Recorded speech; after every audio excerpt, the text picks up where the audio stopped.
Okay, so we are on Mishlei 11.5, and you'll see that this is continuing in the theme of the Tam and the Yashar. Okay, and well, let's read it and translate it, and then I'll state what I think is the challenge for tonight. Sidkas Tamim Tiyashar Darko Uverish Aso Yipol Rasha. Who wants to try translating that?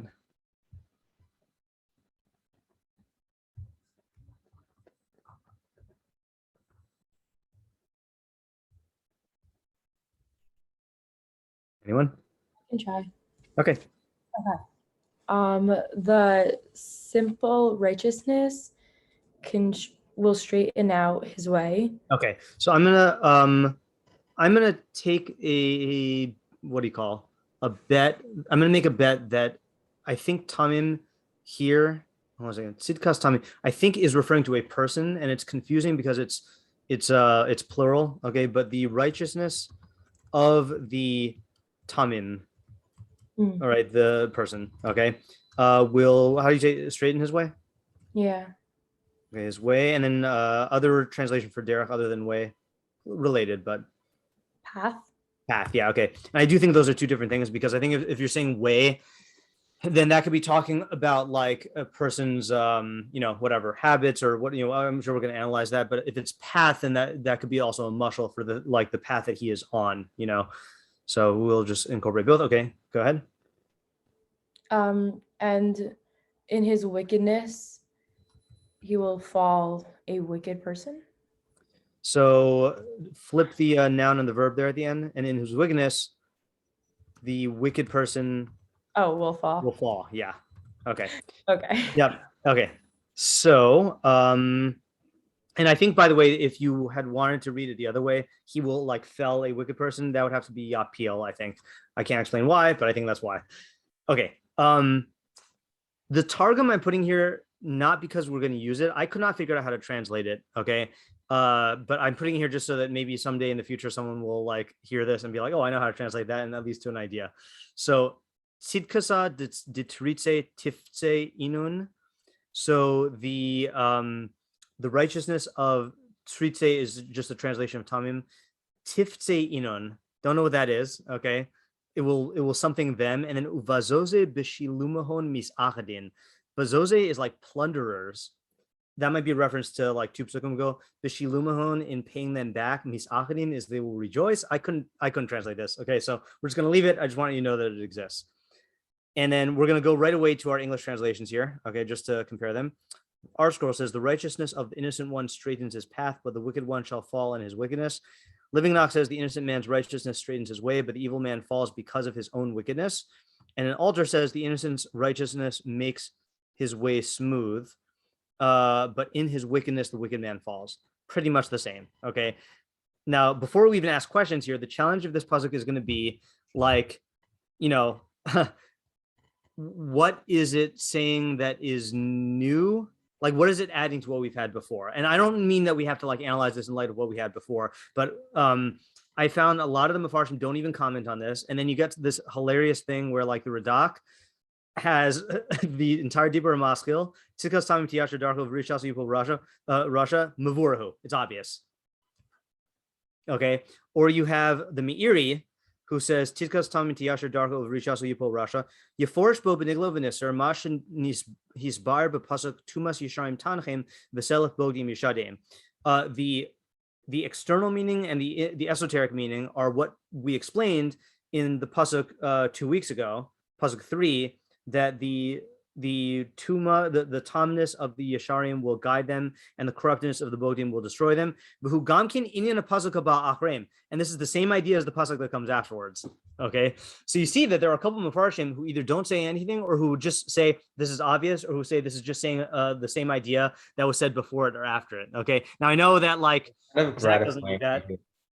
Yeah, was that Zach? It's kind of gratifying to hear them comment like that, because those were like the two thoughts going through my head, and I was thinking like I must be missing something big. Yeah, nope. It's yeah. So they say that. So so the question is like this, okay? And I know I realize we haven't started analyzing this. I just wanted to like lay out the terrain here, that if we take that approach, that this is repeating a previous idea that we have. So the question is, why does he need to repeat it? Okay, and we do know that in Mishlei, then the purpose of the book is not just to give you like intellectual ideas, but to make the ideas real to your emotions. So even if there's no new intellectual idea, there has to be some sort of new like emotional insight, like a chiddush in terms of how it impacts your emotions. So that's one route we can take. Obviously, what we're going to try to do is we're going to try to analyze it in a way where we see a new idea as well. But I just wanted to show you from the get-go, I guess for reasons like we saw just happen to Zach, like if you're looking at this and saying like this sounds exactly like what we spent 2 weeks on, 2 weeks ago, then you're in good company. Okay, so our challenge is going to be getting new ideas out of this. Okay, so let's go for it. Questions and problems here, and I think do we see anything like new and worthwhile in this art scroll and living nach or altar? Oh, let me save this as a new document. Hold on.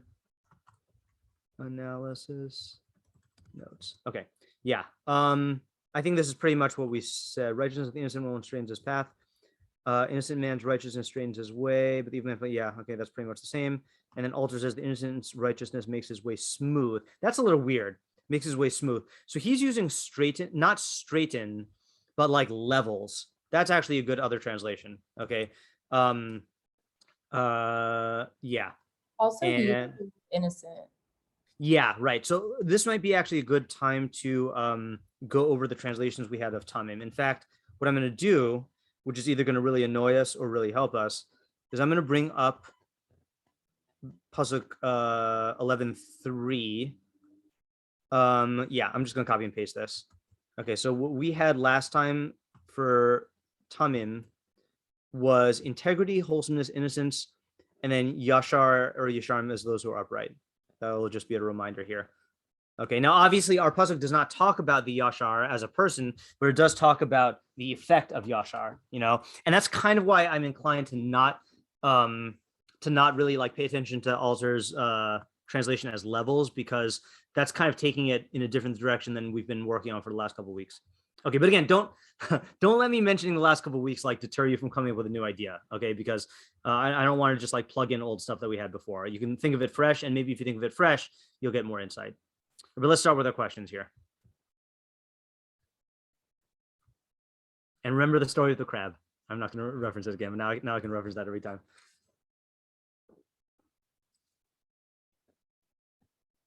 What are the questions and problems?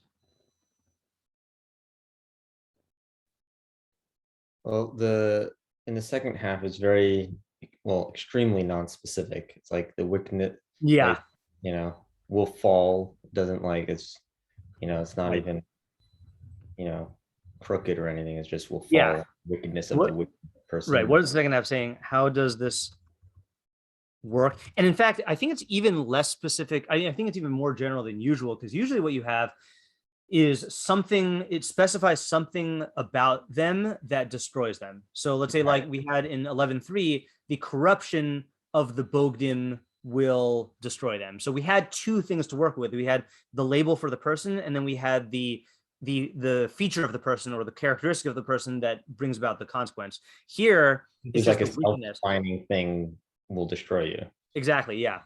Yeah. It's self-referential. Yeah. Okay.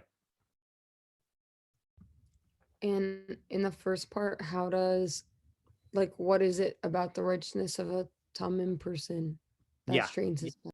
Okay. So what is it about the righteousness of a Tamim that straightens his path? Okay. Again, how does this work? Okay. I don't know if you want to write down comparison questions between like this and pasuk 3, but what's coming to my mind is in pasuk 3, we're talking about guiding, and here it's about straightening. Okay. I will write that down just so we can remember to come back to it if need be. What is what does this add to 11:3? Okay, and I'll post 11:3 here just so we can just so we can have it. 11:3. So I'm actually going to, let's see. I'm not going to post our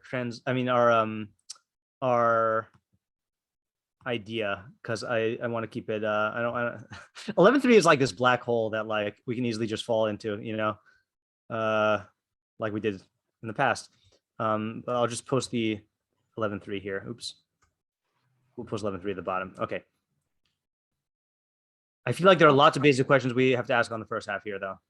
Yeah. On the first half, there he doesn't seem to be speaking about a tzaddik specifically. Right. So Okay. like, Good observation. yes, like what's the relationship between the both halves of the puzzle? Okay. So let's Oh, I see. Okay, you that's also a good question. I thought you were talking about a two different questions. question. Yeah. Yeah. So what is the relationship between the two halves of the pasuk? The second half talks about a rasha, but the first doesn't talk about a tzaddik. Okay. Are these opposites? Yeah. I was gonna ask, what's the relationship between righteousness and like the personality of a Tamim Yes. person? That's what I thought Ariel was asking. So both of those are good questions. So what is the relationship between, so what let's put it this way. Let's first ask, what does the righteousness of the Tamim mean? Okay. What is the relationship between the quality of righteousness and the quality of Tamim? Okay. Seeing as how he is not a tzaddik, right? He's not a tzaddik, so wherein lies the righteousness? That's a very important question. Can we also ask what's the relationship between like the straight path and the tamim? Yeah. The righteousness. Yeah. So hold on here. We already asked, what is it about the righteousness of the Tamim that straightens his path? Are you asking something different than that, or is that just another way of asking that? No, I think I'm asking something different, just because like it seems like the righteousness of the tamim is a quality in itself. Yeah. But straightening the path, like what does straightening the path look like? Because if that's like, how is it different than what you already have? Okay. Like, how's it a cause and effect if it's already there? Yeah. Hold on just a second here. What is it about the righteousness of the Tamim that straightens his path? So let's just lead with the question. Hold on. I'm going to rearrange these here. Okay.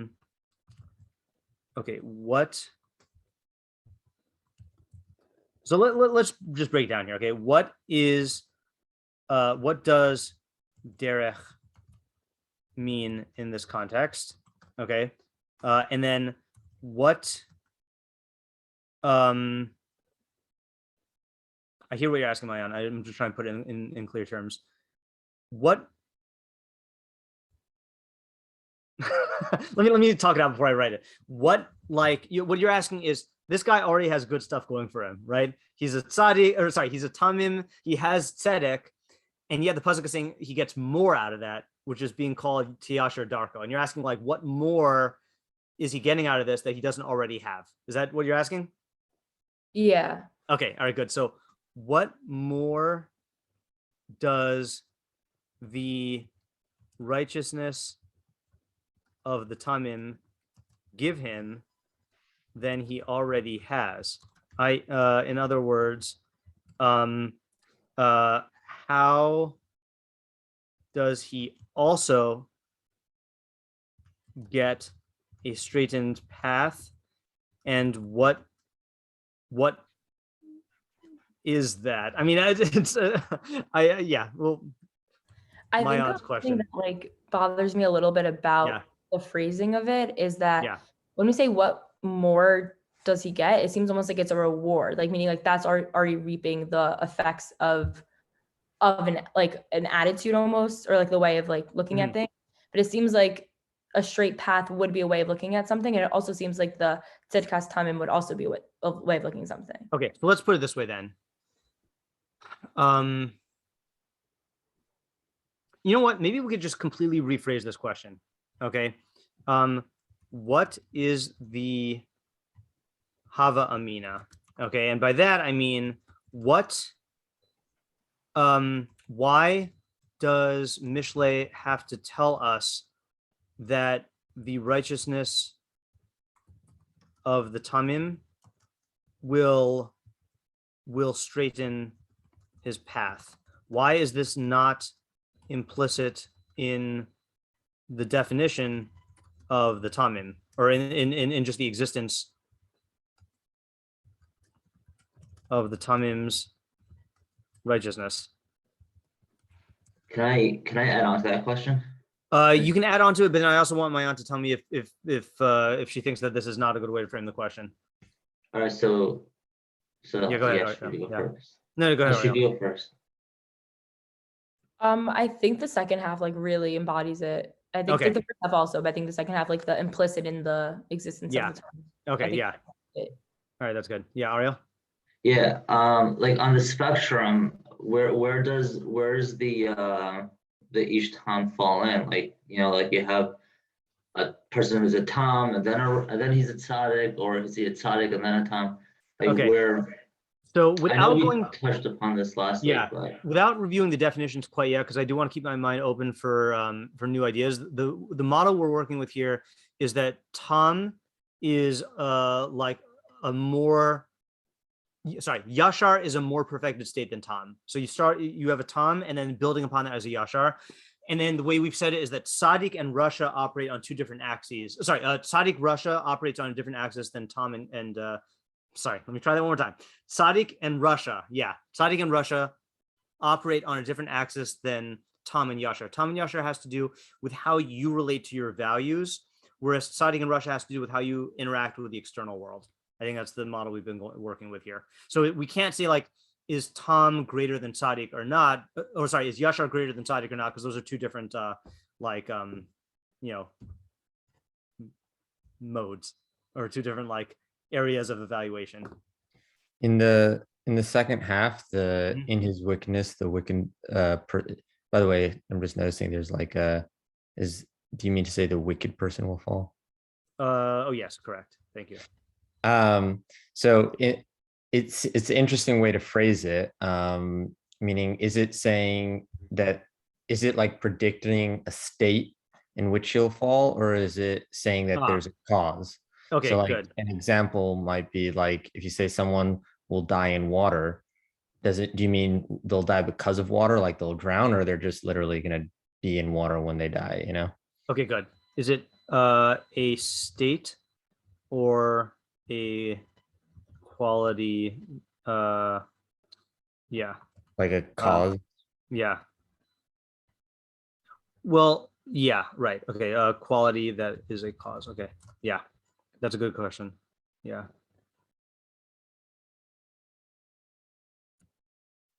sorry, so just going back to my question. So you're saying that the way we were viewing the each time and a tzaddik in Russia is,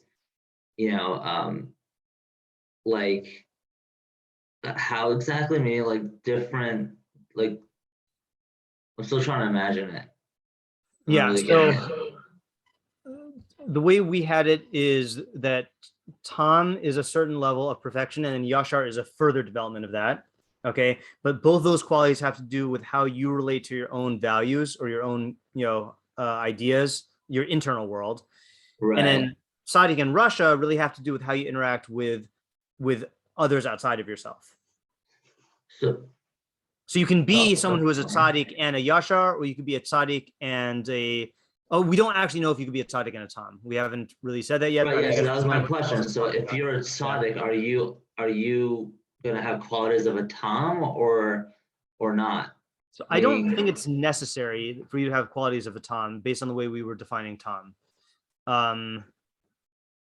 But I don't know if I want to go into that right now. Well, isn't that the question though? I mean, that I thought that was like a part of my Jan's question specifically because that's why I want to keep it open. That's why I don't want to just like plug in the definitions that we have from last time quite yet. I wasn't really asking you what the definition was. I was asking you to put it on there to see what we could come up with, because it seems that seems to be a very big point in the pasuk. Oh, did we not write that? I thought we had a question. Maybe I thought we wrote it. Well, we did have this question. What does the righteousness of the Tamim mean? What is the relationship between the quality of righteousness and the quality of Tamim, seeing as how he's not a tzaddik? right? Right. In other words, and we know he's not a tzaddik. Well, we don't know he's not a tzaddik, but we assume that it would say the tumas, the tamness of a tzaddik, Isn't the pasuk implicitly saying that by being a tam, there's some aspect of tzidkus to it? I don't know if that's necessary, though. I mean, you're right. That's the simplest read. Simplest read is that if you are a tam, then there is tzidkus in it.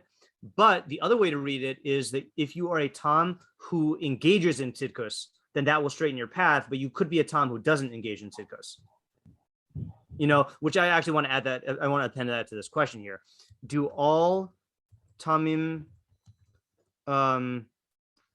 have righteousness, or is our pasuk focusing on a tamim who has righteousness? Can't type tonight, and it's possible not to. Yeah. Hold on a second. Yeah, Abigail. Okay, I don't know if this is implicit in the question on like what's the relationship between the beginning and the end of the pasuk, but how can we be contrasting or comparing like something that has to do with values versus something that has to do with the outside world if it's like Tom and then Russia? Okay, yeah, right. So I'm going to add that to our question about the relationship between the halves. And what of our theory that, how does this play into our theory? Theory about how Sadiq, Russia, and Tom Yashar are on two different axes. Wait a minute. How do you spell axes? Is it the same way as axis? With an I. That's axis. I'm saying axes. The plural of axis. Like I would guess AXES. Yeah, me too. Should we find out? Or maybe IES. I think it's an I. Plural of axis. I should know this. Plural of axis is. Yep, it's axis. AXES. Okay. All right, good. Thank you. Yeah. All right. It feels wrong. It does. Yeah.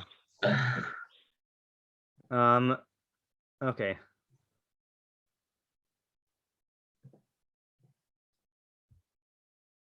Yeah.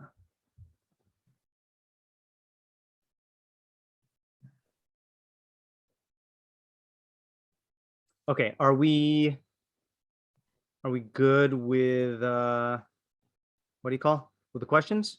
Oh, I think we do have to ask who the audience is. And the reason why is because I don't know if this is if you think it's obvious who the audience is, who would be the obvious audience, do you think? Or someone pursuing Tomness? Yeah, right. Someone who is like in the Tom zone, telling him, hey guy, if you something tidkus, then you'll straighten your path. But then the question is like, why does he need to know that the Russia will fall in his wickedness? Like if you make this too much about how a Tom develops and like guided towards the Tom's development, then why are we talking to the Russia? So yeah, if it's the Tom, why are we telling him about the Russia? Russia's downfall. Yeah. Okay. I don't know why, but I don't feel satisfied with, like the amount of questions they have. I feel like there should be more. Well, if you want to make more, you can. Look, given the fact that the Radak says this pasuk is obvious and I don't need to say anything, I think it's pretty good that we have 8 questions. Yeah. Why do I have to be like the Radak? Why can't I be my own person? You can. Yeah. Well, there is one question that we didn't ask. Oops, I didn't say Hava Amina. Which is again, what is a tamim? Okay, that is a question again which we answered before. And what is a Russia in this context? Okay, now I feel good. Okay, good. What is a Russia in this oopsies, hold on. in this context. Okay. I'm going to delete this. All right. So are we ready for thinking? Let's make this, hold on. Okay, let us try to get all the questions on. Whoa, I just clicked that by mistake, but it worked out. Okay. By the way, did you save this already in the way you want? Yes, I did. Thank you. Thank you for reminding me. Always feel fine reminding me about that. Oh, let me just space this out a little bit more. There we go. Everything on the screen. Okay, let's take our thinking minute.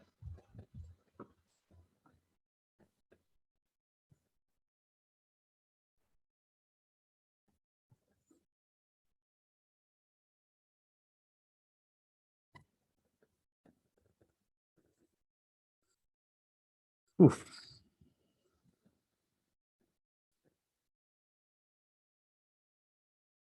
Oh, I have another question. Which is, I'm gonna just add this to number 3, so we don't have to skip another line. In what way? Actually, I don't know if this. Maybe this is really part of question. Hold on. Yeah, it's part of question number 5. In what way is the Tom's path not straight? Yeah. I have another question. Yeah. More of a reading question. In the second half of the pasuk, and in his wickedness, can you also read that as in the wickedness of Tom, who may be a Russia also? There is someone who says that. The Malvim says that. Yeah, in fact, Wait, what was the last thing Ariel just said? yeah, so let me say it in the way that the Malbim says it without giving the Malbim's idea away. So, and this, I think that question itself is like opens up a pathway for an idea, okay, which is yeah, okay, so yeah, you'll develop it when we're having our thinking. But what Ariel's suggesting is that the way you read it is like this: you have a Tom, okay.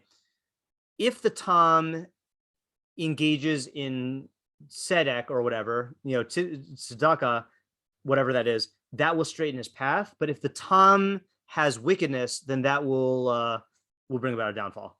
Yeah. Okay. Okay, that's good. That's good. Yeah. Okay.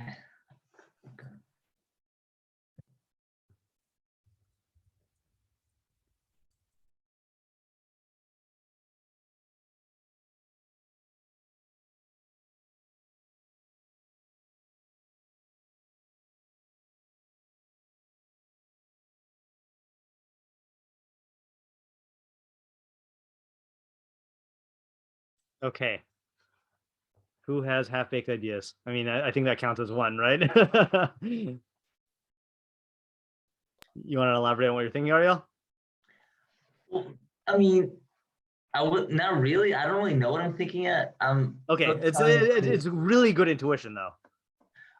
I mean, I have a more full idea, but it's probably premature now. But it's very in line with what Ariel was starting there. Okay. Zach, hold your horses for a second. I need a few minutes. Yeah. Let's just do something here. Let's do something unusual. I kind of want to just speak in. I'm not going to say an idea. I just want to speak in slightly broad terms about how many, like, I just want to outline the different ways to read the pasuk. Okay. Just, I know that sounds really vague, but plain shot, I think. Tell me what you think of this. Plain, just way to read the way to read the pasuk is saying like this: if you are a tamim, okay, which we already said is the level before the yashar, and you want to make yourself into a yashar, then you engage in tzedek. Is that like, okay, fine. That's like shot of the first half. Okay, that's one way to say it.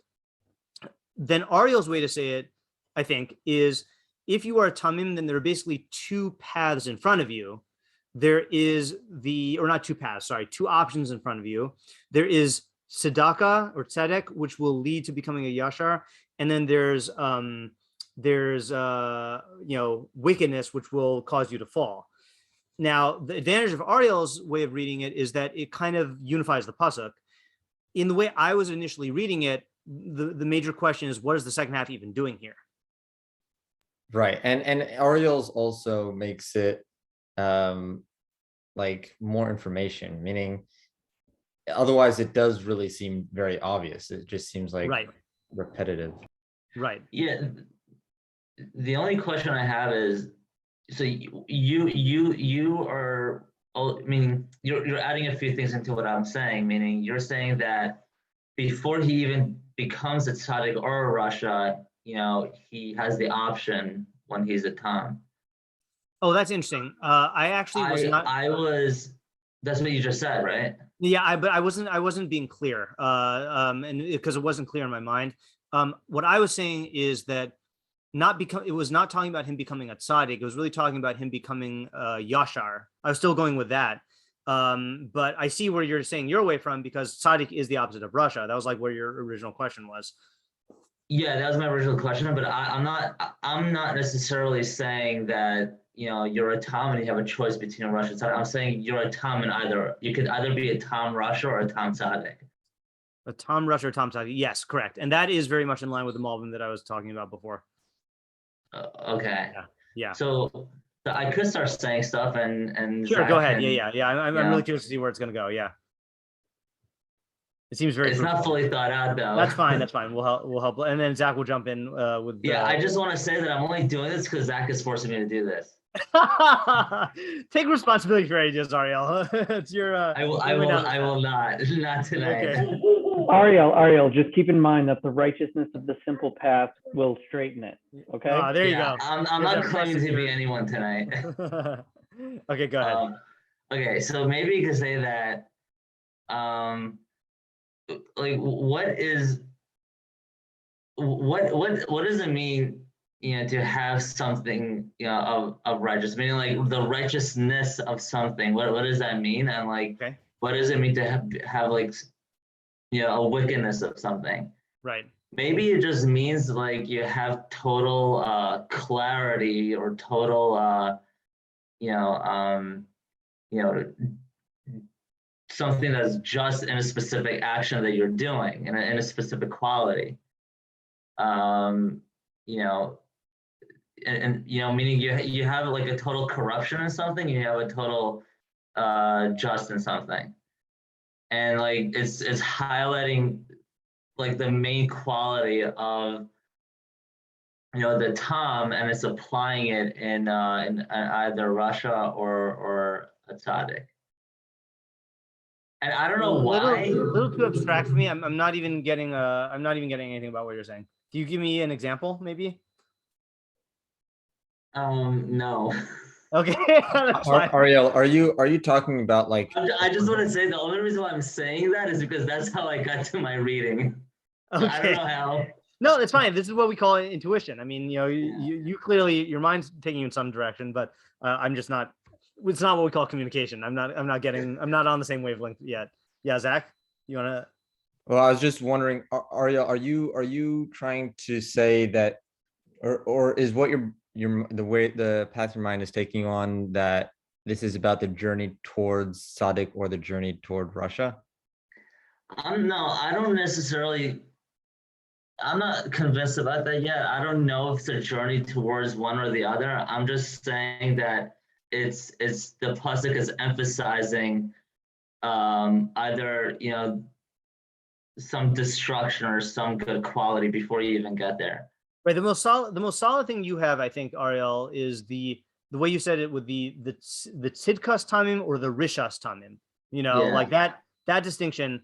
And then what I was adding that that the pasuk is saying the tzidkas tamim straighten his path, which I'm taking to mean that it develops him into a yashar. I know Ariel's not taking that stance. And then the rishas the rishas tamim will make him fall. Yeah, Michael? Yeah. Yeah. So I think that this was primarily cautioning against a kind of manipulative approach, or like trying to be crafty or clever. Okay. Meaning that the tamim is like the simple, almost Zen state. And it's saying in that state of just being simple and honest and straightforward, there's a rightness there. You're acting as you are. And it's cautioning against being clever. It's not saying that cleverness is necessarily bad, but it's saying when you dabble in cleverness, you may be in either rishus or tzidkus. I mean, like if you're a true tzaddik, you can be clever and like be even better than the path of the tam. But if you engage in rishus in your cleverness, that will be your own downfall. Whereas there is a tzidkus in a simple path of tam, which will straighten your path. And I think the straighten your path is almost like a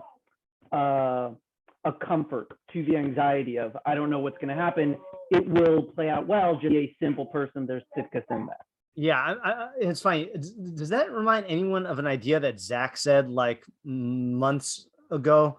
I feel like I've heard Zach say that idea, not about any of these psukim, but that I think we had a pasuk that had something to do with how, with that exact idea, that there is a certain security in not dealing with people in any crooked way, and like that will somehow like take you to some sort of results.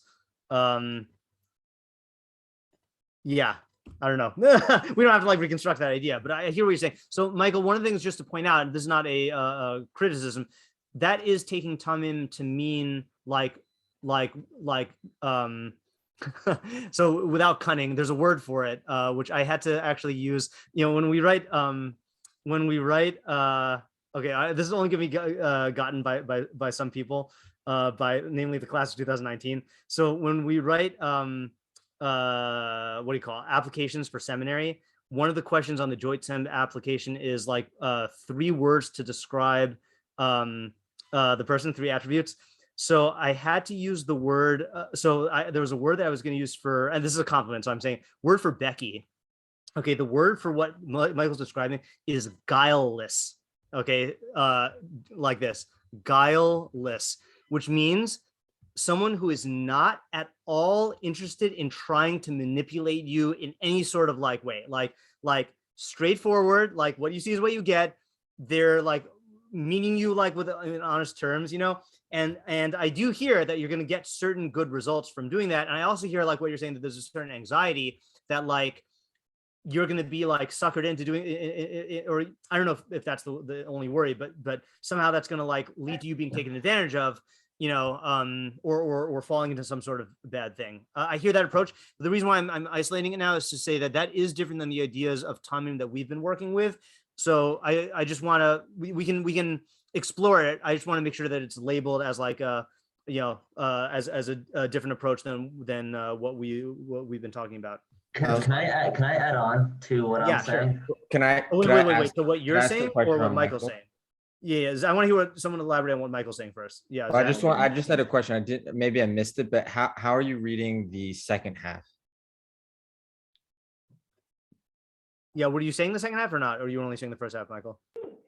Yeah, no, the second half is the path of trying to craft it. Meaning, I view this pasuk as speaking to someone right before engaging in a decision, pretty much with like another person. And it's, well, should I be upright and honest, or should I think, what does he want out of it, and how do I get out of it? And it's saying that if you engage in a rishus, where you try to distort and manipulate to your own ends, that will lead to your downfall if it's not like tzidkus. Meaning, like, I need a different word for rishus. If you engage in manipulation and you're not totally in the path of tzidkus, then your rishus will result in its own downfall. But if you are simple and tam, then the path will straighten because of the inherent tzidkus of the simplicity of the tam. Yeah, it's really funny, by the way, that it I don't know if this is going through anyone else's head, but like I'm not the first person to say this, but like the irony of like Yaakov Avinu being described as ish tam, and being the one who engages in the most manipulative, the most manipulation, and like getting caught up in the consequences of that, even if he was doing the right thing. Yeah. Maybe it was a joke. All right. Yeah. Ariel, what do you want to say? You want to say I something? want to make another bold move without any backbone. Okay. Maybe you could say Wait. You don't have the backbone, or your move doesn't have the backbone? No, my move doesn't have a backbone. I have Okay, a backbone okay. to say whatever I want. I just Okay, good. I just want to make sure you weren't going all coward on us. Yeah. Okay, here we go. Maybe you could say that it's it's the quality of it's the main quality of the Tom that will either make you a Tom Rush or a Tom Tzaddik. It's not two different qualities. It's the same Okay, quality. good. Okay, good. You're playing right into the Malvin is like applauding you from the stands. Yeah, again, I have no idea how I got this. Yeah. I just have it. Now you Let's can wait. believe it, but Yeah. I just feel like I just want to clarify. You're saying it's the same quality that'll make a person a Tom Tzaddik or a Tom Russia? it's the quality of a Tom that either makes you a Russia or a Tzaddik. It's the same Because quality. this is getting very close to my idea. Very. Okay, Zach, why don't you say your idea? Wait. I have one more thing to say. Okay. And it's an example.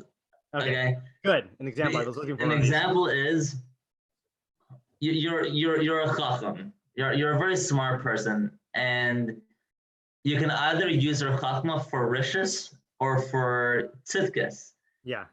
So it's that same quality that you have the choice to do either way. But I look, it's not the quality of a Tom. I don't know what that quality of a Tom is, and that's something we have to figure out. Yeah. But that is my big move. Okay. All right. I hear what you're saying. By the way, just to remind you, we have really three ideas of what the quality of a Tom is on the table. Okay, from 3 weeks. Okay, we have most recently Michael's idea of Tom is like this straightforward, non-manipulative, guileless type characteristic. Then we have Rabbeinu Yonah's idea of a Tom, which is just evenly keeled, right, where your emotions are not drawn in any extreme direction. And then you have the Malbim's idea, which was also related to like Sean's idea from like 4 weeks ago or whatever of being of like the consistency, like whether it's consistency like with yourself or like just sticking to one path. Who did you say was the evenly keeled? That was Rabbeinu Yonah. Okay, cool. That was the without he said without the blemishes of bad Meadows, which we understood to mean without extreme emotions pulling you in either direction, that you could really you have like psychological fluidity in terms of doing whatever the situation calls for. Yeah, because I was going to go closest to that, definitely. Okay, yeah. Well, Zach, why don't you say what you were going to say? I want to hear now. Okay, yeah. Okay. So so starting with the definition, I'm looking at the definition of Tom as like perfected qualities, or Meadows. And so I think that the topic of this pasuk is the Tom, like the whole topic centers on that. Mm-hmm. And I think just to clarify, it differs a little bit from how Ariel and you were saying before I go into how it's similar in the sense of what it's looking at. So rather than looking at it as like, for example, of like the Russia Tzaddik journey, or rather looking at it as like the Tom Yashar journey, I'm looking at it as just the Tom journey, meaning like Tom to more Tom kind of thing. Okay. Like, or the Tom scale, let's call it. Okay. Okay. So I think this pasuk is basically saying that inherent in pursuing Tomness, there is a pitfall and a helpful opportunity, and it's making us aware of that. And basically, as a person becomes more of a Tom, more things will go their way. Right, just naturally, like natural turn of events is if you are very well balanced, then people are going to respond better to you, and you're more likely to have successful interactions with those around you. Right. So, in that point, I'm going to start with the second half for a second. Is that now that more things are going your way, you could get caught up in that, and if you start following your ego and like thinking like, oh, this is going great, and all I need, like I'm getting more, let's say, money and more attention and more fame because of these balanced qualities, you can get caught up in that, and you're going to fall, not just falling the way a regular wicked person does, but you're going to become less of a Tom. You're going to get caught up on those things, and you're going to become imbalanced, which is what you're not, which is the opposite of what you're trying to do. Right. So But- just to make sure I understand just that point, meaning you are saying though that it will undo your Tomness and then that will bring about the fall. Well, I'm saying that in this pasuk, it could be that fall is the undoing of the Tomness. Right. But what I'm saying is that he can't be falling in this way, like when he still is having that quality, right? Yeah, the Tomness will, let's say, be unraveled. Let's right. call it. Correct. Okay. That's, yeah. That could be the fall, is like Right. it undoing itself. Right. Just before we go forward, can we just make a note that I want to come back to this point later on? Because I have a different way of Noted. going about this. Okay, Yeah. good.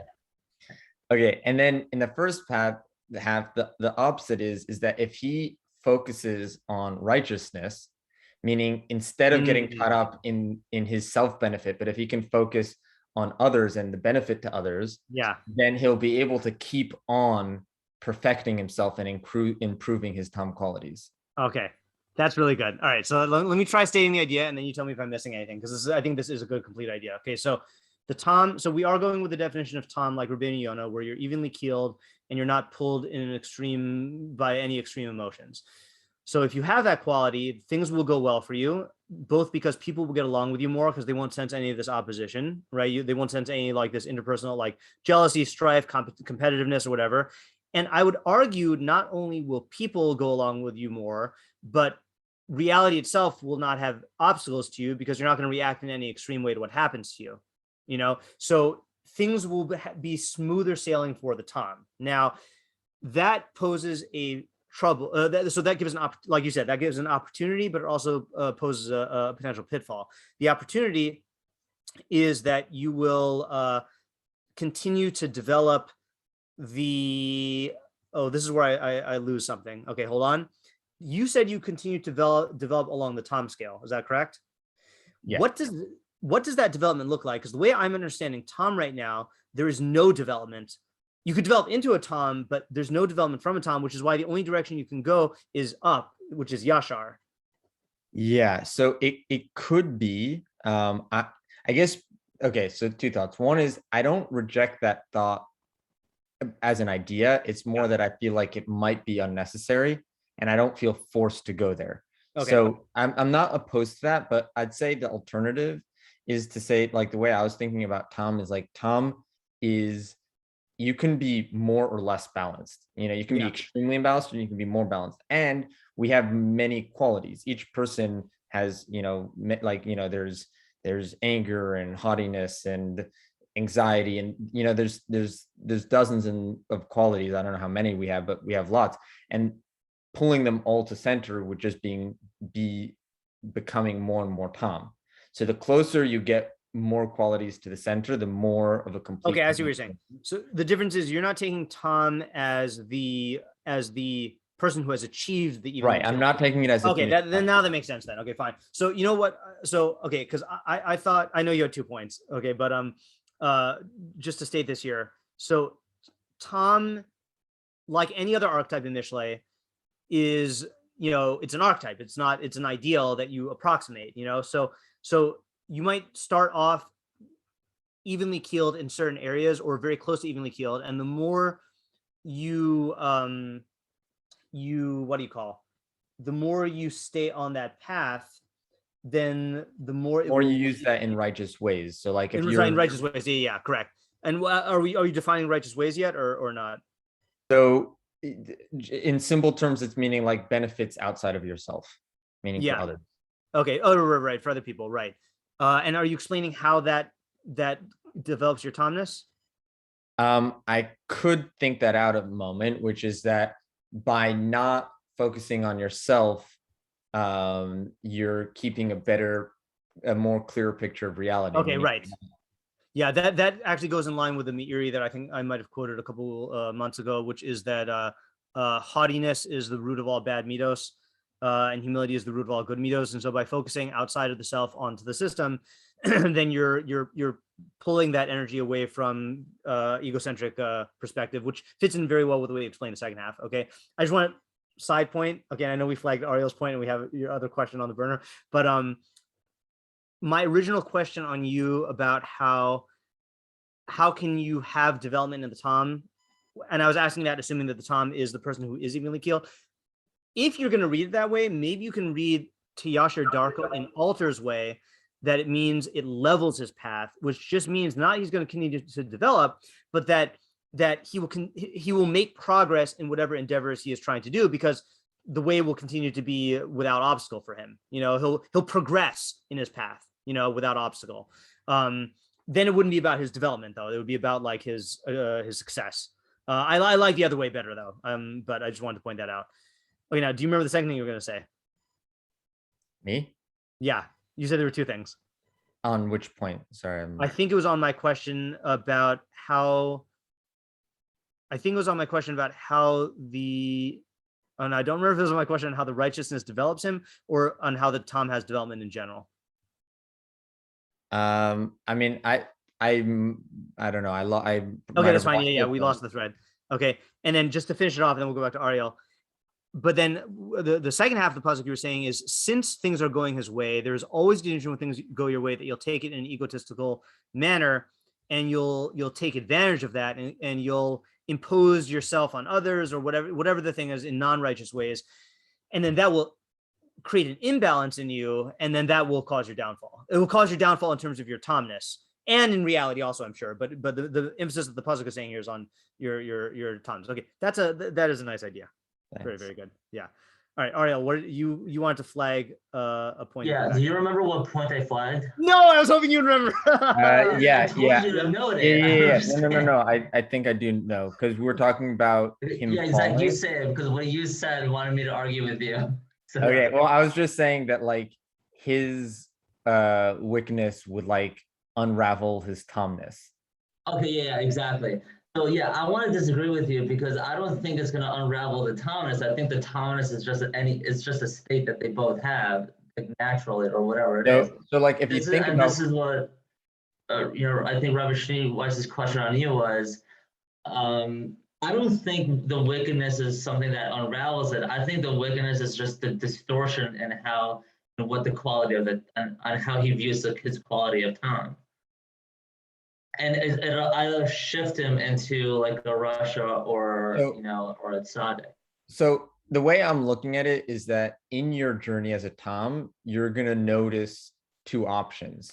One is to channel the benefits into benefiting others, and the other is to channel the benefits into benefiting yourself.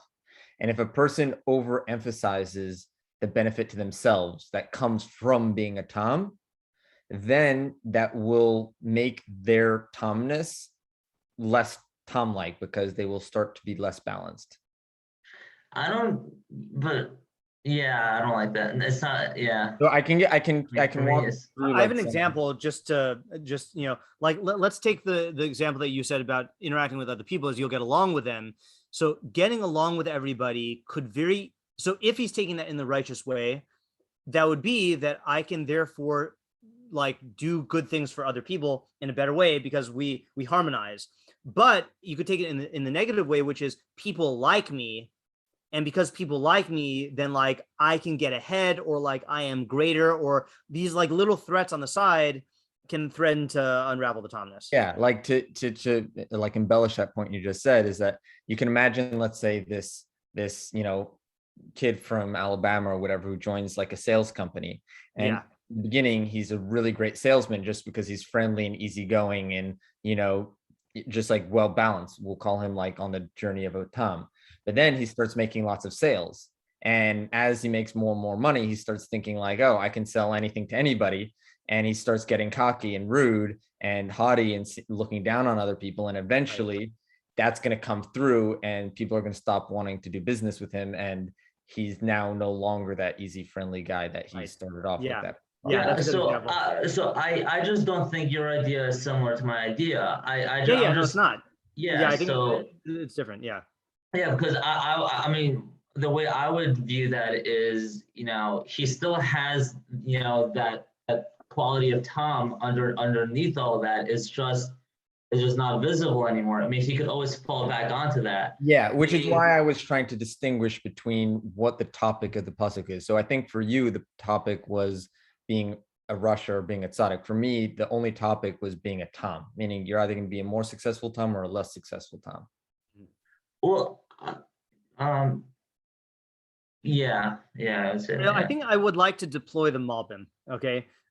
Because I think it's gonna be similar enough to what you're saying that you'll either like it or it'll help you to define what you're trying to say, okay? But before we do that, I just want to note, I liked in Zach's example of the from Alabama. I also, for some reason, think of Tamim as having like a southern accent. I just think of them as like easygoing people. So I thought, I was like, oh, I'm not the only one who thinks that. Okay, so let's go to this Malbim here. Okay. Okay, so let me change the view here. Yeah, Malbim says, whoa, that is not, is this the view? There we go. Okay. Malbim says like this. So he briefly reviews his definitions of the Tam from before. He says, Tilkas Tam Tiasher Darko. Kvar Arnu, we've already explained in pasuk Gimel, which we can go back and reread if need be. Hahevdel ben Yashar v'Tamim v'Tzadik. The difference between a Yashar, a Tamim, and a Tzadik. Hayashar Darko Yashara Beteva. So the Yashar is naturally, his derech is naturally straight. Okay. Lochein hatamim, but not the tamim. Shehagam shegeder hatmimus hu sheyihu masav kayamim tamid al matzav echad lo yimot mimenu. That I don't know why it says shehagam, that even though, or that in addition to the fact that the definition of tamimus is that his actions are always in one way and he doesn't deviate. So I understand. Actually, I want to go back and double check this. My understanding of the Malbim's definition here is, hold on, let me open this and then I'll just share the screen for both of them, is that the Tamim is means the person who is consistent. Let's just see if that's correct. If my memory is correct. So in 11.3, he said, Geder, oh no, that's 2.7. Where's the Malbim on our thing? Here, Inyan. Oh, because he quoted it from before, I think.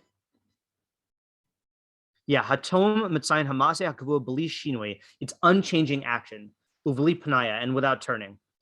V'tzadik tamim hainu she'omit tamin al matzav echad bal yimot b'shum zman v'chol inyan. Wait, sorry, let's not complicate that. The tzadik, we're not talking about tzadik tamim in our case. We're talking about. Okay, let's try this again.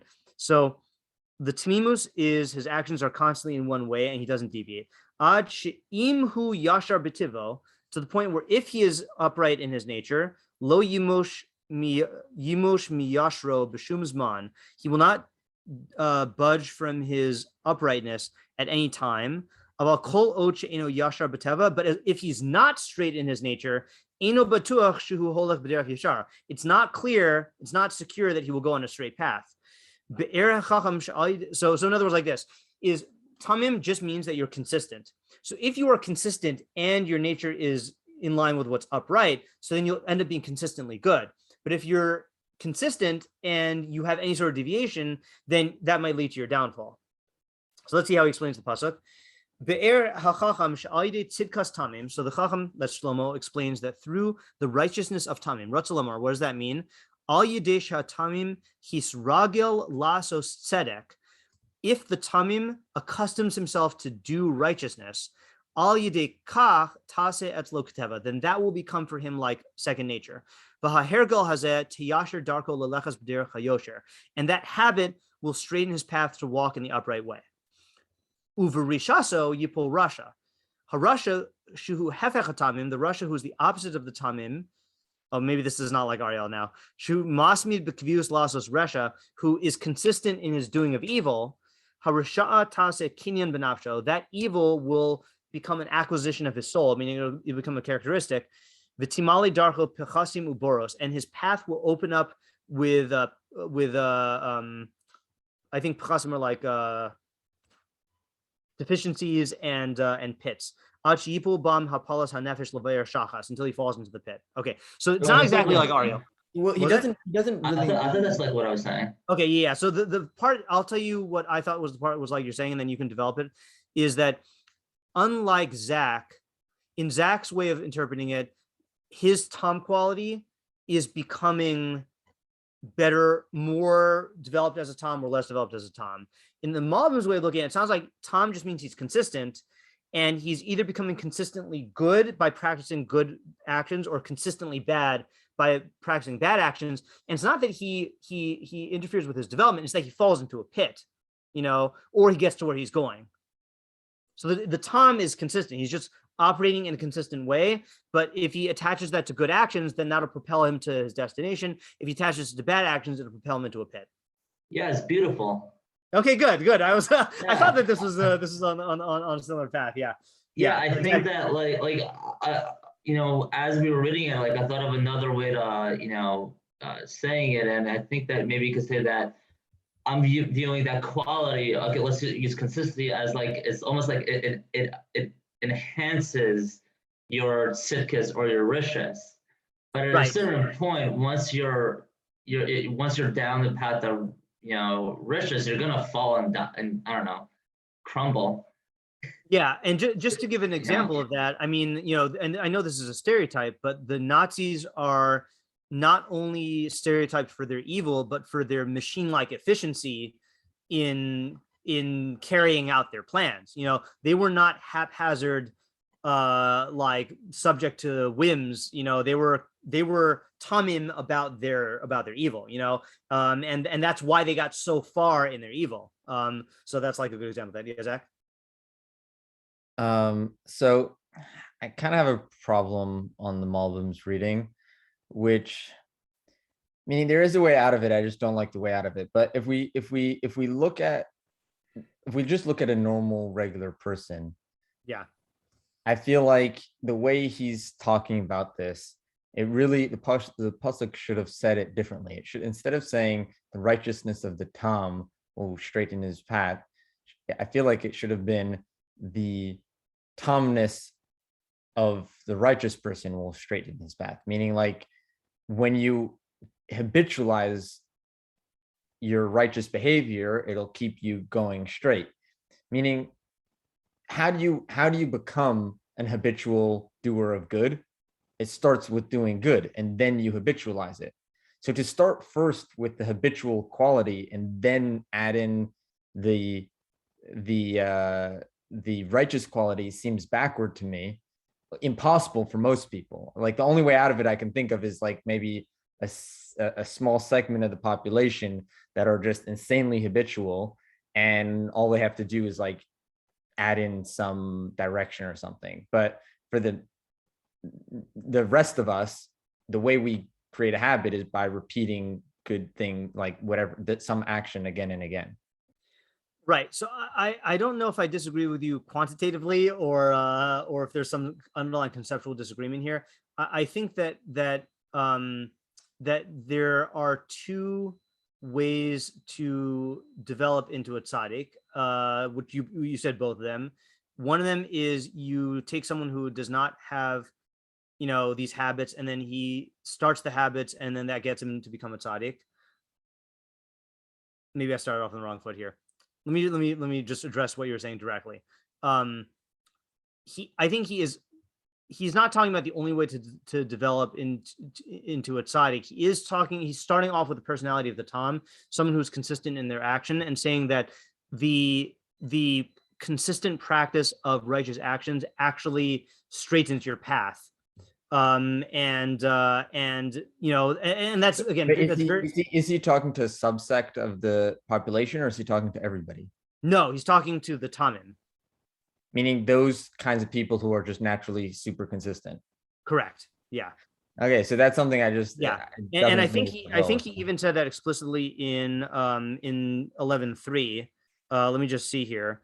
So he says, we're not going to read this whole thing, but Yesh Hevdo ben Yasharim l'tzadikim. There's a difference between the Yashar and the Tzadik. Shayashar hu mish libo holech b'derech Yashar bein be'emuz v'deos u'vinyanim habina. Sh'al yidei sh'al zeh ba l'rov milas. Yeah, okay, but that's something with the Yashar. Hold on, where is he talking about the Tanim?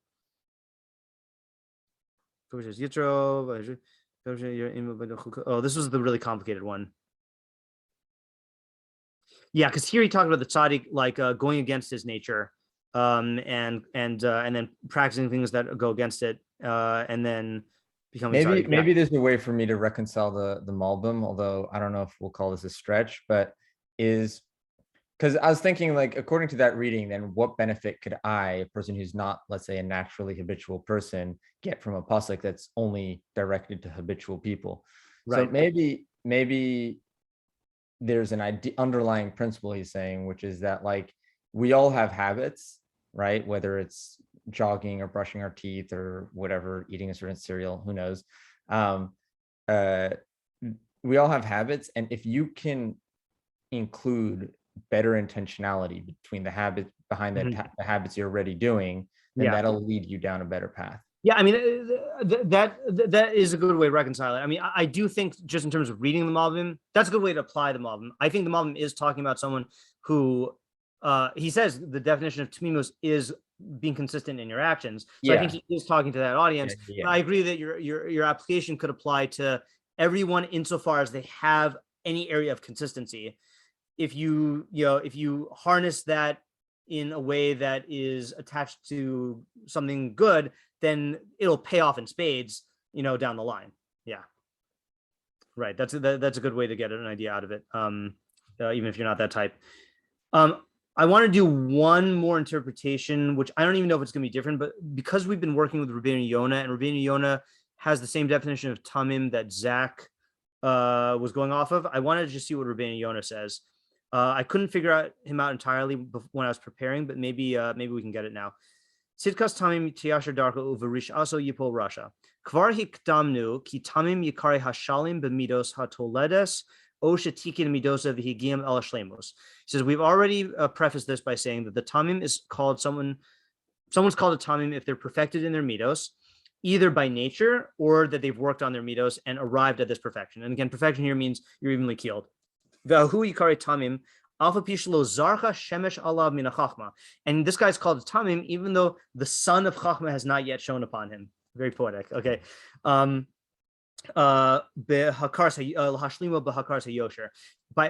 perfecting him and perfected him with the recognition of Yosher. So remember, just review here. Rabbeinu Yonah's definition of Tamim was evenly keeled, and Yosher is your emotions are inclined towards truth and righteousness in action and in thought. Okay, that you are inclined towards whereas righteousness, which means that you recognize what is right. Okay, so that's when you have chachma and your desires are in line with that, but the Tamim alone does not necessarily have chachma. Okay, so that's his preface. V'ata hodia ki zuchus. I don't know if this is zuchus or zakus. Let's see. Ki zuchus midot hatamim v'kavanosav haritzuyos tegiehu el hayosher b'ulosav v'tasir hamichshol mimasa.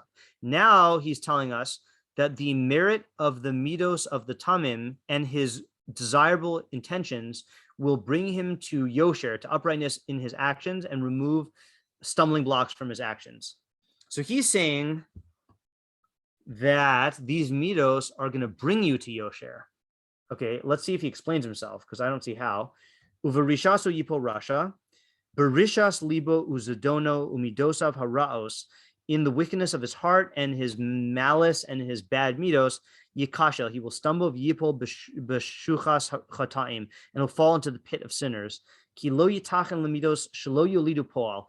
It's not possible to have midos without them giving rise to action. That's interesting. But al derech, means it's going to manifest itself somehow. Val derech mashakazuv, as it is written, shucha amuka pizaros zum arshem yupol sham. I have to. Oh no, I don't have my Tanakh here. I'm too lazy to stand up and walk. I'm gonna go walk. Hold on just a second.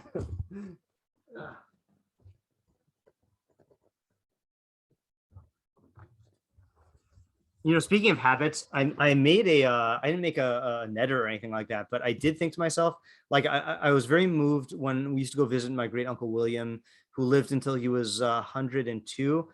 So he said he continued working as a furniture repair guy until he was like in his 90s. And we asked why he retired, and he said he had a hard time getting up off the floor. But even then, he still continued to keep moving. And that was when I first had this recognition that if you're old and you make excuses to stop moving, then that's the beginning of the end. And I told myself, I better get into this habit now. And I made, again, this is not a netter, but I was sitting on my chair on Shabbos reading, and I had to look something up. And it was in a sefer across the room. And I was like, I don't need to look it up.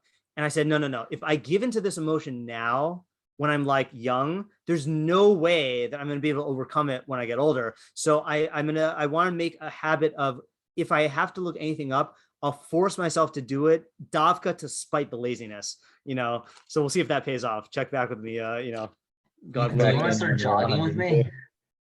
Oh, let's not go that far. I'm not a yasher. I'm just, yeah. Okay. I know that we're not finished with this Rabbeinu Yonah, but I have a question. Sure. Okay. So it kind of sounds like he's describing tzidkus, like, correct me if I'm wrong, but like saying that he's inclined towards like truth and recognition and all of these things. And I don't know, I may have misheard, but it sounded like it was kind of describing righteousness. And to use the word righteousness in explanation for something else just sounds like a little bit counterintuitive.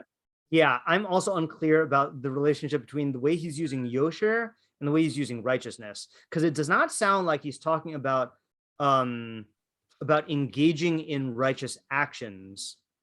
It sounds like he's talking about That's where my mind was going as well. Meaning, like, it seems like a tzaddik is going to be more external than the yashar. Yeah, correct. Right. Let's just finish reading it because I got the pasuk now. He says, "Shucha amuka pizaros zu'umar Hashem yipol sham." The mouth. This is just our scroll's translation. The mouth of heresy is a deep pit.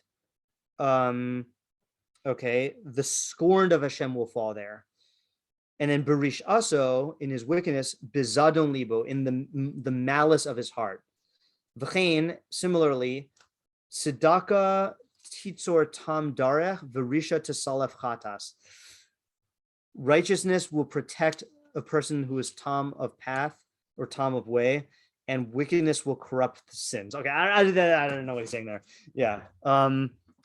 Yeah. So let's start by saying what's clear and what's not clear. Okay, what's clear is he started off by reviewing the definitions.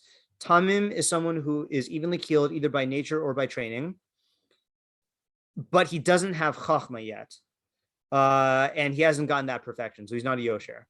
And now he's saying, this is telling us that the zechus, I really do think it's zakus. Let me just check my vowelized Rabbeinu Yonah here. Oops, I just kicked that. Vowelized Rabbeinu Yonah says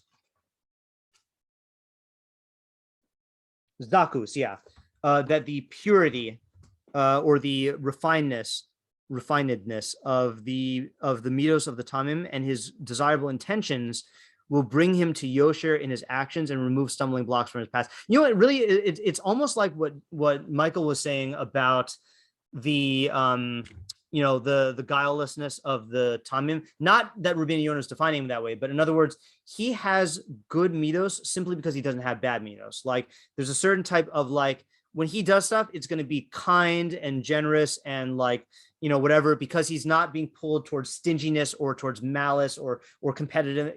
There's going to be a certain goodness of his actions, and Rabbeinu Yonah is saying that will bring him to develop yosher. That's the part that seems clear. But the less clear thing is the second half, that he's saying. Well, even that, how? Maybe let's just pause for a second. How does that lead him to yosher? Yeah. Right. How does that lead him to yosher? Right, because it seems like, he made a big deal in that essay about Tam and Yosher that there's no way to get to yosher until you actually, like, study Chachma and develop your mind, because otherwise you won't know what uprightness is. And so I don't see how Meadows I see how Meadows is instrumental to that, but I don't see how it will automatically bring you there. So, and the righteousness in this case, he's saying is actions, because maybe that would be the path forward. It might be, but I'm also on Abigail's. I agree with her intuition here. And you look at the way he defines wickedness here. He does not say wickedness is evil actions to other people. He said it's rishas libo, it's wickedness of his heart, and zadon, malice, like willfulness, and midos raos.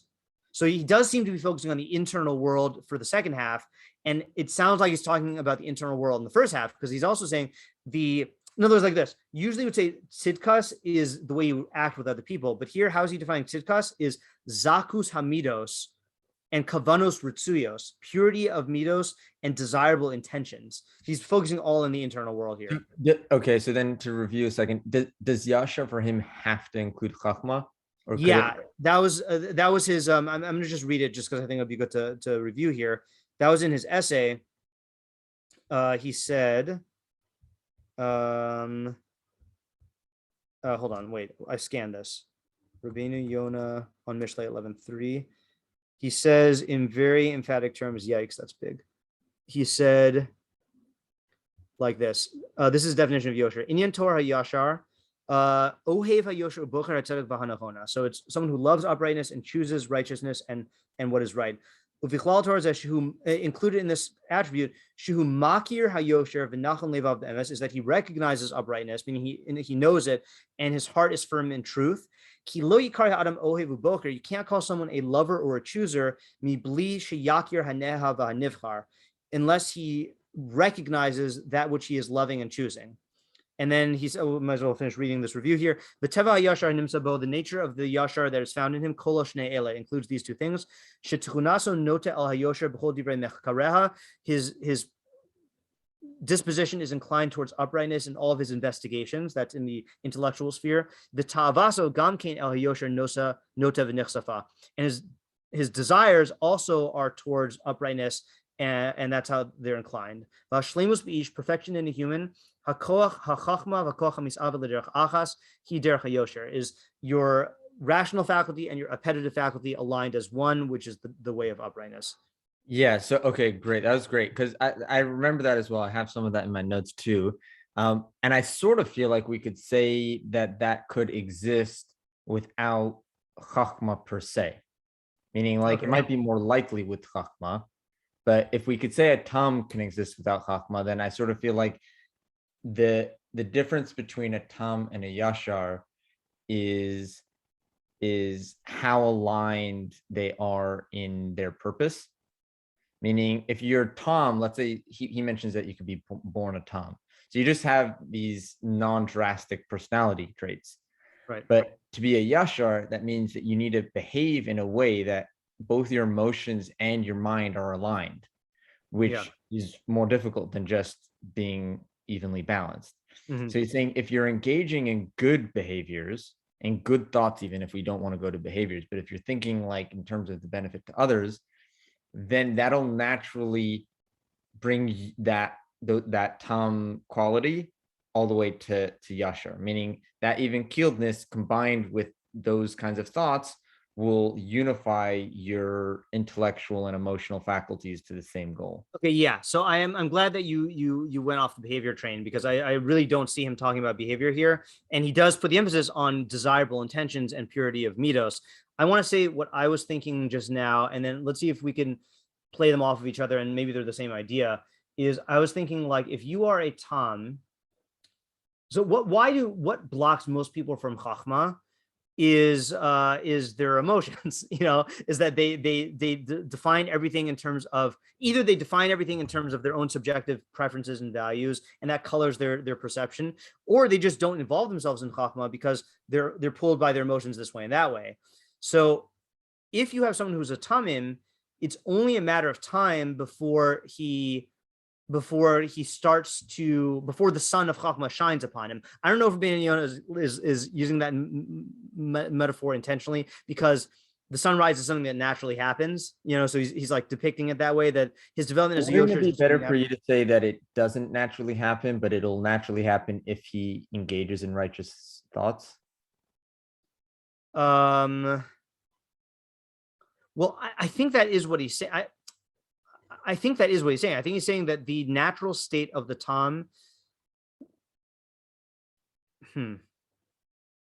See, it really sounds like, I mean, I'm not sure. Can we reread it? The Rabbeinu Yonah? Yeah. Yeah. I'm just going to read it in English, okay? We've already prefaced that the Tamim is called someone who is perfect in his Meadows, either by nature or he's corrected his Meadows and arrived at perfection. And he's called Tamim, even though the sun of wisdom has not yet shone upon him to perfect him by recognizing uprightness. So he's not yet recognized uprightness. And now he's telling you that the the purification of his Meadows of the Meadows of the Tamim and his desirable intentions will bring him to uprightness in actions and will remove stumbling blocks from his actions. So that's a point I actually missed. You're learning Tiyasher Darko. The Darko is actions. That the Tzidkas Tamim is internal. So his Meadows will bring him to upright actions. It's funny. It's not even saying it's going to make him to a Yosher. Right. I think that's so. I was starting off on the wrong foot here. It's not going to develop into a Yosher. It's going to lead him to do the actions of a Yosher. Can we go again from halfway through? So he says, yeah, the like even if the son of Chachma hasn't, even though the son of Chachma has not shown upon him to perfect him in the recognition of Yosher, right? So then, so he's right. He's called Tamim, even though the son of wisdom. Yeah, which by the way would imply that, just to counter myself, that that point strongly implies that Chachma is necessary to be a Yosher. Correct. Right. Yeah.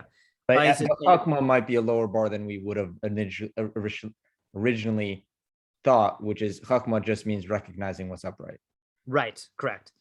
And now he's making known, in our pasuk, he's making known that the refinement of the Meadows of the Tam and his desirable intentions will bring him to Yosher in actions and remove stumbling blocks from his actions. So what is that adding? So just let me just read into the pasuk now. Tzidkas Tamim means the perfectedness of the Tamim's Meadows. That will Tiyasher Darko. It won't make him into a Yashar, but it will Yasharify his actions.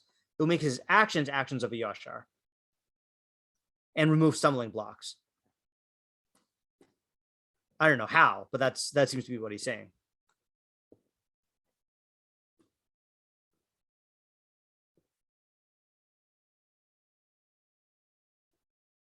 All right. Trying to record some thoughts. It still doesn't seem like he's adding anything. Yeah, I mean, let me just explain how he's not adding anything. Just maybe talk it out. Is that, to me, it's what I said was obvious, I think, which is that, and maybe that's why the Radak says it's obvious, is that if you are not, like, again, take generosity, okay? There's like, generosity is the middle path between stinginess and like indiscriminately giving away all your possessions, like stupidity, stupid giving, right? So like, yeah, if you don't have this emotion where you have to, like, you're giving away all your stuff and not caring about yourself, like stupid altruism, and you don't have this opposite emotion of stupid selfishness, you will naturally be generous. So you'll do actions of a Yosher. Now, we say you'll do actions of a Yosher because you won't know how to intelligently be generous, but you'll do actions of generosity. And the same thing for all the other Meadows.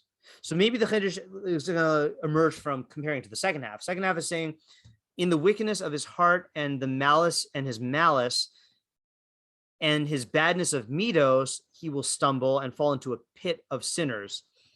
Okay, now maybe pit of sinners, if we're just going to make that the opposite here, is just like you have the derech of the Yosher means actions of a Yosher. Pit of sinners means the actions of sinners, which you're going to fall into. And he says, because it's not, and I think this is the key phrase, it's not possible to have bad Meadows that don't emerge in actions. Don't think you can have a bad Meadow and just like sequester it away and it won't ever emerge. It'll emerge in some way. It's gonna bubble up into action at some point.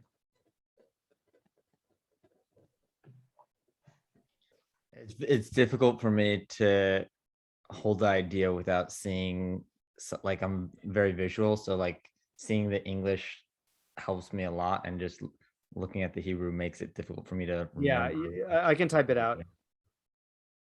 Hold on. I'm just going to type out the key parts of the Rabbeinu Yonah here. Okay. So he says, he's called Tamim, even though the son of wisdom has not yet shown upon him to perfect him with the recognition of uprightness. Okay, of Yosher. And now he is teaching us that the refinement of the Tamim's Meadows and his desirable intentions will bring him to Yosher in his actions, and remove stumbling blocks from his actions. Okay, that was the first part. Then, and in his wicked, and a wicked person will fall in his. Sorry to jump in. Did will bring him to Yosher in his actions? Yeah. Did we say it's for sure? He's for sure saying it'll bring him to Yosher, or it is saying that he might have good actions and not necessarily be a Yosher? I was saying that he's going to have good actions and not necessarily be a Yosher, because the fact that he emphasizes in actions and in actions, means that he's not actually a Yashar. And because again, and that fits in with, even though the son of Yosher has not shown upon him. In other words, the Chiddush is like this. I think this would be the Chiddush, just to answer Ariel's question, which I can't explain how this is. You might think that the only way to have actions of a Yosher is to be a Yosher. And this is saying, no, the Tam can get the actions of a Yosher even without the Chachma, which kind of then leads to the question, well, what does the Yosher then gain? This is very complicated. I actually might have an answer to that. Okay. You could say like this. You could say that, look at let's take a robot for an example, right? Okay. Like a robot is very, very efficient in what he does. He will rarely make a mistake. I mean, that's just, the robot's job. So maybe you could say that the difference between the robot and a human who does those actions, I mean, the Yasher who does his actions, the Yasher is not just doing those actions efficiently, he's also doing it with Chachma associated to it, versus the Tam, he's able to do the actions at the level of the Yasher, but just without taking it to the Chachma. Right. So for example, like a good example of this, two ways that'll benefit him is like if he keeps halacha, so then halacha will guide him to engage. He'll have a very easy time engaging in like the actions of Yosher, or if he's under the direction of a tzaddik or a Yosher, then that guy will be able to help, like to employ him to do good, but he's just not gonna be able to generate that decision-making ability on his own.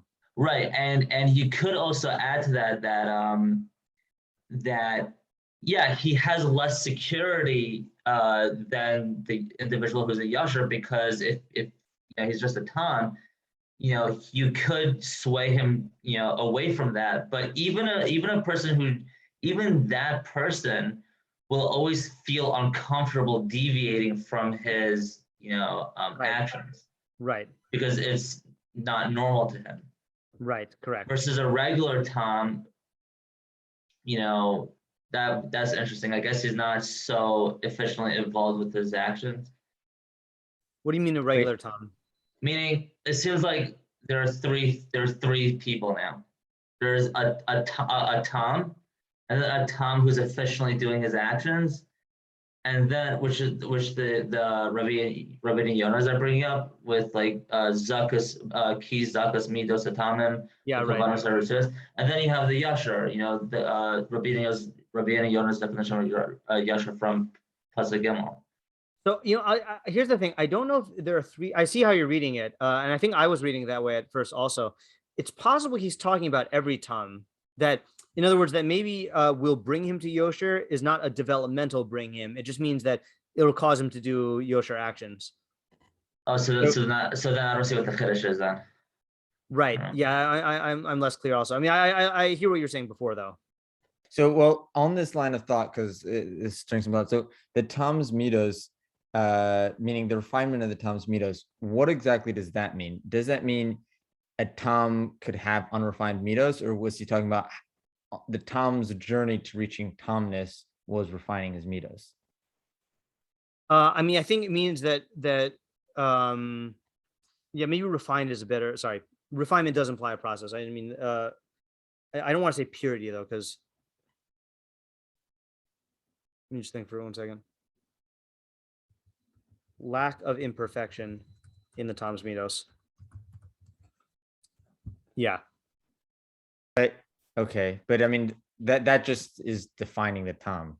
Yeah, right. But it's the he's saying. See, I think he's using this term because he's saying if you have any imperfection in your Meadows, it will manifest itself in action, and that will cause you to stumble. So the Tom, the fact that he doesn't have any like germ of bad Meadows in there, then that's the thing that's going to allow him to consistently do the actions of the Yosher. Right. Okay, so here's the thought I'm having for this transition. So I think that maybe because he says that now he is teaching us, and that makes me feel like this should be a novel idea, not just like, correct, right. Yeah, I think know? he is holding this as a novel idea. Yeah. So I think that the focus here might be the desirable intentions. So if you have a regular Tom, and this regular Tom, let's say this is Alabama kid, like he's just, he's very chill. He's very affable and just friendly with everybody. And, like his characteristics all just happen to be very well balanced. Yeah. And if he is able to engage mentally in this thought process of like, how can I benefit others? And like, I'd like to benefit others, and having that mindset in his interactions, he's going to start assessing things while he's doing them differently. That's good. Right. So you know what, I'm going to change the word and to plus, right? Because that's what we're really saying. It's his Tom quality plus having desirable intentions is going to lead him to Yosher. See, so that's the direction I was inclined to go in before, where I was saying that what prevents people from getting to recognizing the good through Chachma is that their emotions are pulling them in different ways. But the Tom is set up to be able to engage in like, he's not being pulled in different directions. And then once he sets his intention to act in the best way possible. Yeah. So, I mean, I think like if Chachma is recognizing what's upright, now he's going to be engaging with people, and he's going to be seeing like very clear cause and effect scenarios. And he's going to see like beneficial things. And if he's in the mindset of like, how can I benefit people? He's going to very quickly start learning like, oh, this is like an upright behavior. This helps people, he's going to be in a really good like position to see all of that happen before him. And over time, he's just going to be gaining that knowledge, which will be moving him up toward the Yashar position. And then he'll be engaging in the same things, but this time with knowledge, saying, oh, if I do that behavior, now it's going to have all these benefits. Okay. For all people. So check this out now. Okay. Because now the second half is opposite. Okay. So he defined Rishaso as Zadon Libo, as malice, which is bad intentions, plus the bad Meadows is going to lead you into the pit. Interesting. But why do we need plus the bad Meadows? Shouldn't we just need the bad intentions? Good question. See, so now the only missing piece of the puzzle is, why does he have to mention this? For it is impossible to have bad Meadows which don't manifest themselves in action. Like, how is that relevant? Oh, so maybe rather than say bad Meadows and bad intentions, maybe we could say or. And so you say, if you would think that if you just have good intentions, but you'll be able to get away with bad Meadows, then no, you won't be. Right. So in other words, like this, and this is consistent with what we've learned about the Tom from Rabbeinu Yonah before. That's interesting. See, this is all right. The Tom, the way Rabbeinu Yonah talks about the Tom does seem to be a state of perfection, not like a sliding scale, like the way you were saying it in your idea, right? Even though your idea stands on its own. So in other words, you need to be have this purification of the Meadows in order for this phenomenon to actually be successful, because any little bit of bad Meadows is going to ultimately get into your actions. Okay, so say what you said again about why you need the malice plus bad Meadows. Well, I was saying, or I was thinking if you have bad intentions, then your Tomness won't turn into Yashar. Yeah. And right. if you have bad Meadows, then those bad actions will eventually make themselves known.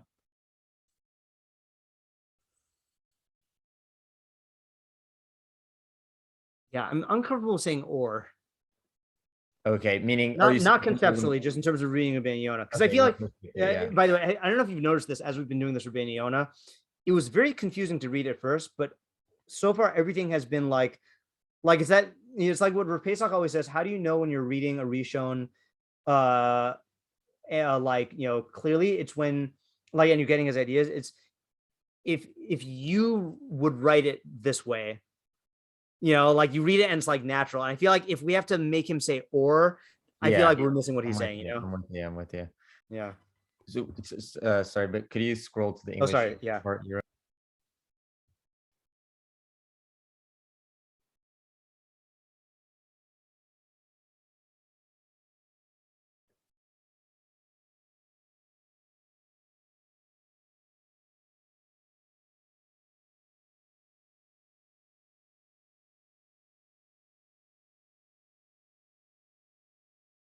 This is like a bonus thinking minute. Yeah. Yeah, I'm afraid we've lost a lot of other people. Sorry, guys. This is not easy Mishlei, by the way. I mean, this is this is what I was kind of when I asked, like at the very beginning, I said, should we skip the 11th parak? Because he's going to go into in this whole like topic of the Tam and the Yosher. Really, it's funny. I'm going to back up for 1 second, just to make a meta observation here. In chapter 10, even though so many of our pasukim dealt with tzaddik in Russia, I felt like someone who came in partway through, like, could pick up on the definition of tzaddik in Russia from the new pasuk. This feels like you really need to be like holding and thinking in the terms of Yashar and Tam in order to even like make like heads or tails of this. It's much more difficult than chapter 10, I find.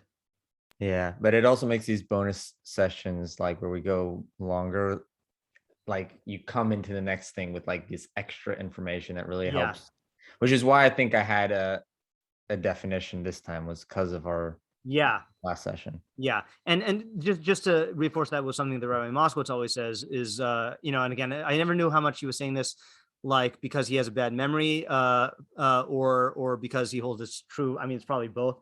Is he said that if you see the idea clearly once, then it affects your soul, even if you forget it. And what he meant by that is we're putting on all this work right now. We're seeing this, these ideas, and I might forget this by the next time we learn, especially because we're not going to have class next week. I forgot to mention that. But like, undoubtedly, next time we approach a pasuk with Tam and Yosher, we're going to be better poised because our minds have gone through these paths before and like thought about it, and we've moved the intuition a little bit further. Yeah. Okay, so I'm just have some pieces, but sure. So I sort of feel like he's talking about the inevitability of someone who's not going about their personal development correctly. And it starts for me with like the pit of sinners.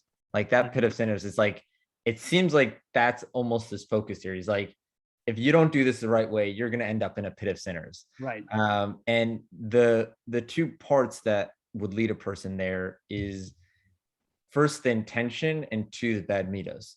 And the way a person could go about thinking that they're going to be able to get away with it and still be able to live the Mishleic life while still having those great flaws is they're going to think, well, what I want to do and like what my intentions aren't like the feelings in my heart aren't the things that define me. It's going to be how I behave and how I act. And so he's going to think like, okay, yeah, I'm thinking all these messed up thoughts, but I'm going to act correctly. But then he's also saying that like your Meadows will eventually come through.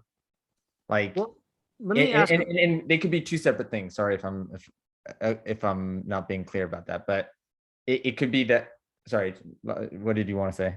I was just going to ask. There is a middle case according to this, though, right? What if you have good intentions, but your mitos are not tamim? So you're not going to fall into the pit. Yeah. Because in order to fall into the pit, you need the malice and the bad mitos, according to what he's saying. Yeah, exactly. So you would not be. It wouldn't be inevitable for you to fall into the pit. Exactly. Yeah. Right. So I think to just finish the thought is that like Meadows are like flawed characteristics, and bad intentions are like malicious intent.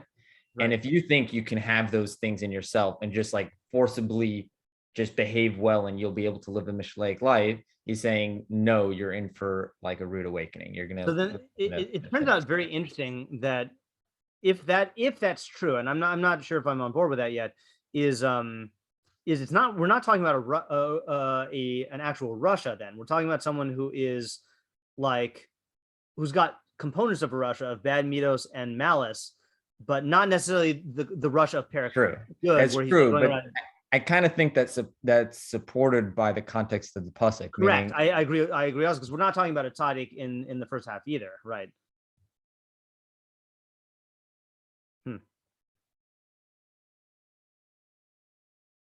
Okay, I think I actually do need to stop. I don't know how you do this, Zach, when you're in Israel right now. I don't know. You're just on weird hours here. Look, Ariel's in Israel too now, and he's on fire. I know, but Ariel doesn't have that internal clock, I guess. Ariel has a normal human internal clock. I started taking naps beforehand.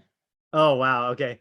Yeah. I'm running out of juice. So yeah, I know. I'm running out of juice also. So yeah.